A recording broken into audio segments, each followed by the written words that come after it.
É sempre bom lembrar, eu falei algumas semanas atrás, que o ano litúrgico na vida da igreja, ele não começa como o ano civil.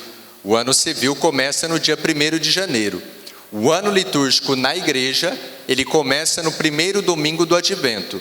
Então hoje nós estamos celebrando o 33º domingo, no próximo domingo a solenidade de Cristo Rei, e daqui a 2 domingos nós celebraremos o primeiro domingo do Advento e entraremos num novo ano litúrgico.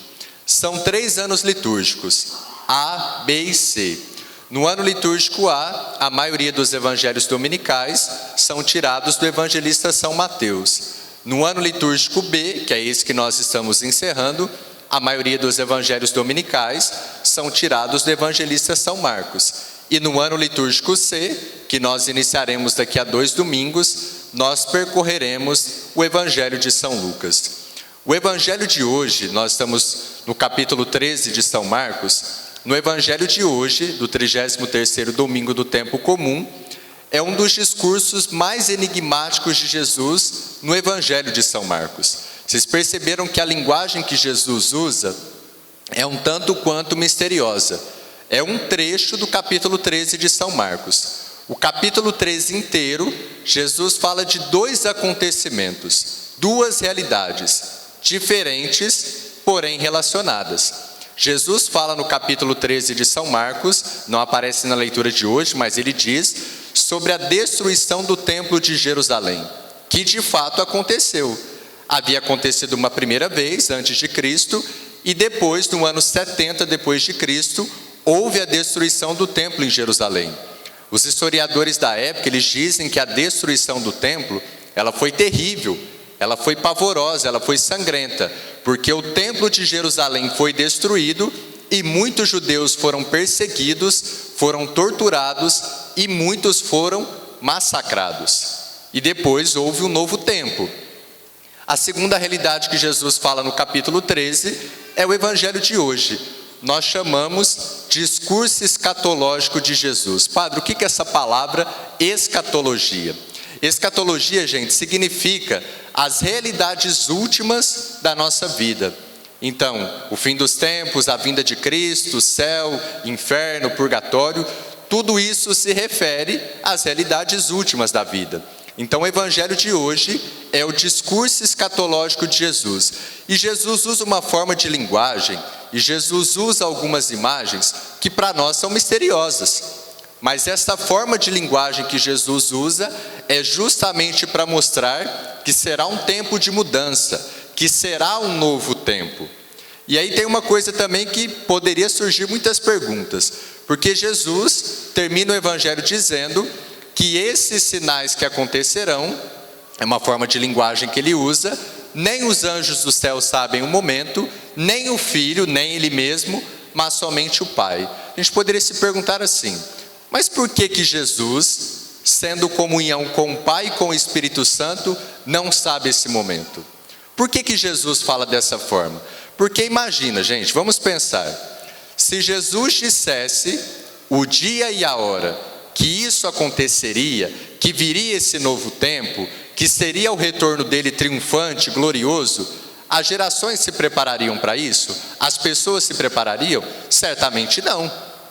Se ele dissesse, olha, o meu retorno glorioso, a minha vinda gloriosa, o meu triunfo, será no ano X, será no ano Y, as gerações não se preparariam.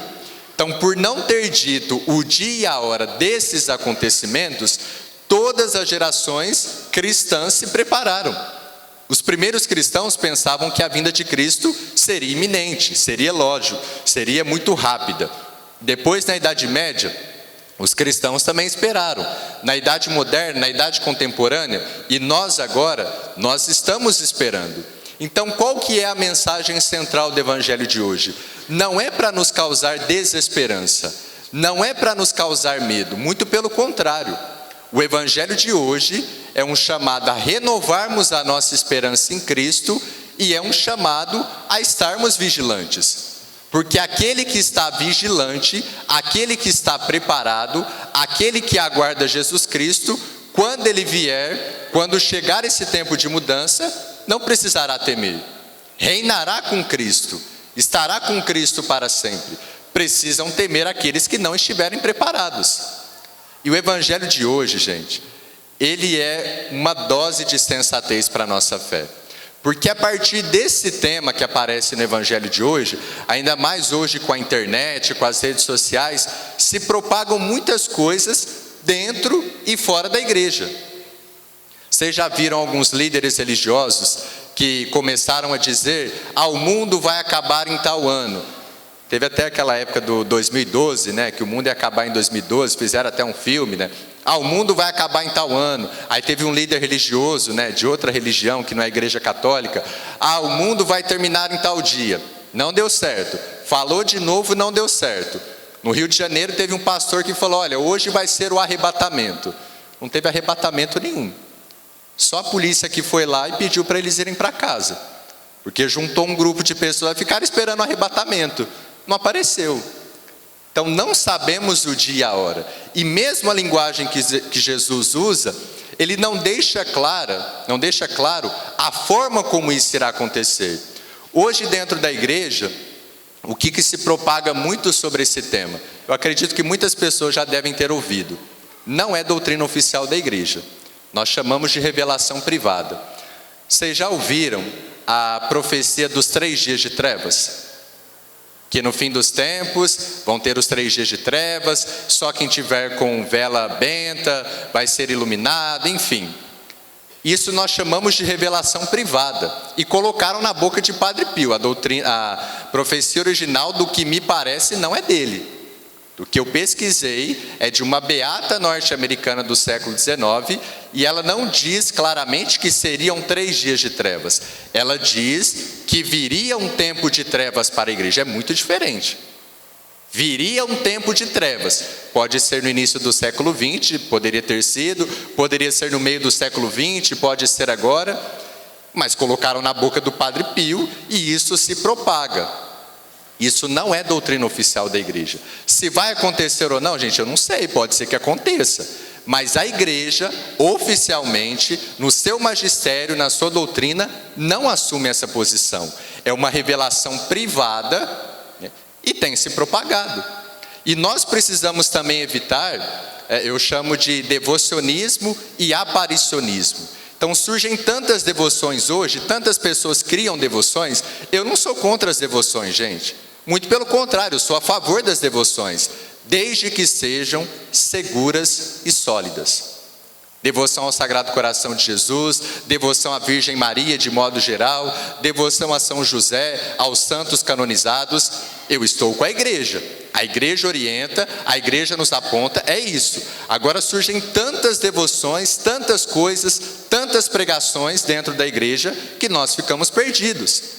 O fenômeno do aparicionismo, ou seja, Nossa Senhora está falando tanta coisa, está falando aqui, está falando ali, e aí isso vai causando uma neurose em algumas pessoas, porque se fala tanta coisa, que uma mensagem de Nossa Senhora aqui, uma mensagem de Nossa Senhora ali, as pessoas ficam espantadas.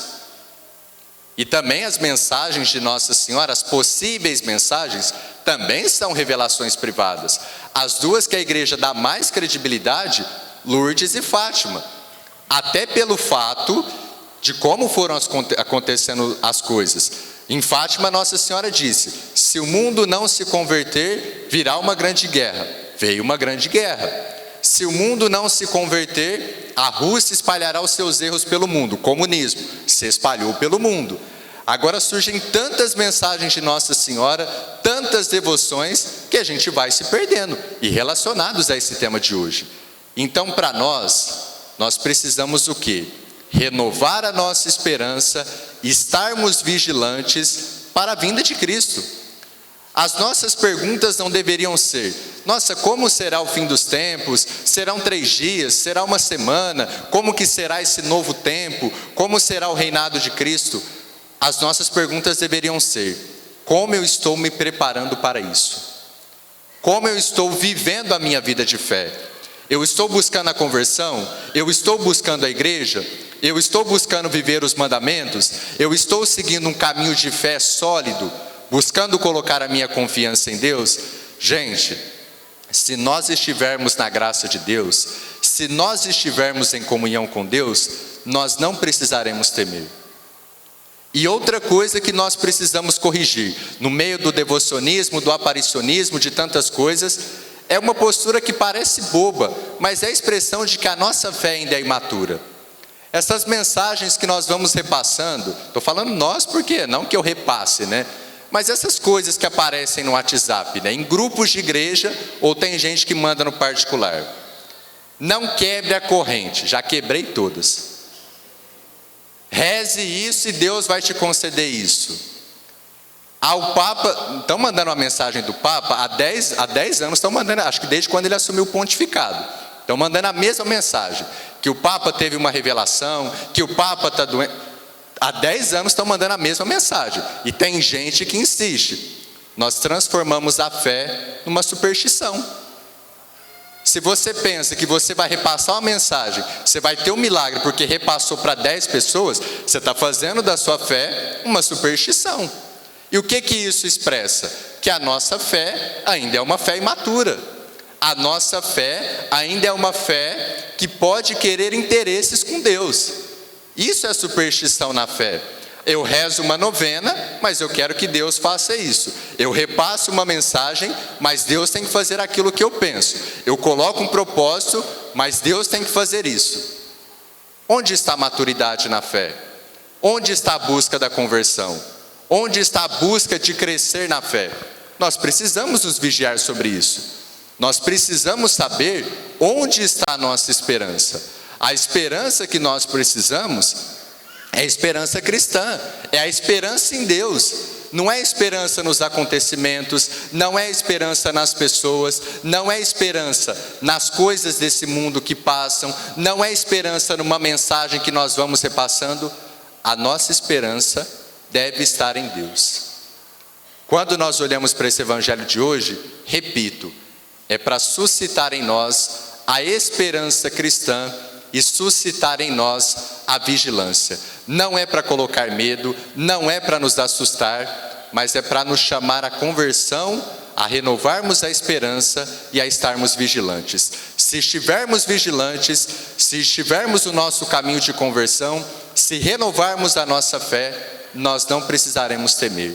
Aqueles que estiverem com Cristo reinarão com Ele para sempre. Aqueles que não estiverem, aqueles que são os inimigos de Deus, os inimigos da igreja, eles verão o triunfo glorioso de Cristo por todos os séculos dos séculos.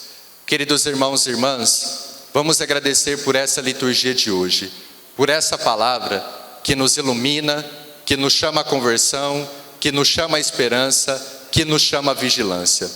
E vamos agradecer porque daqui a alguns minutos, nesse altar, o próprio Jesus Cristo estará no meio de nós, no seu corpo e no seu sangue.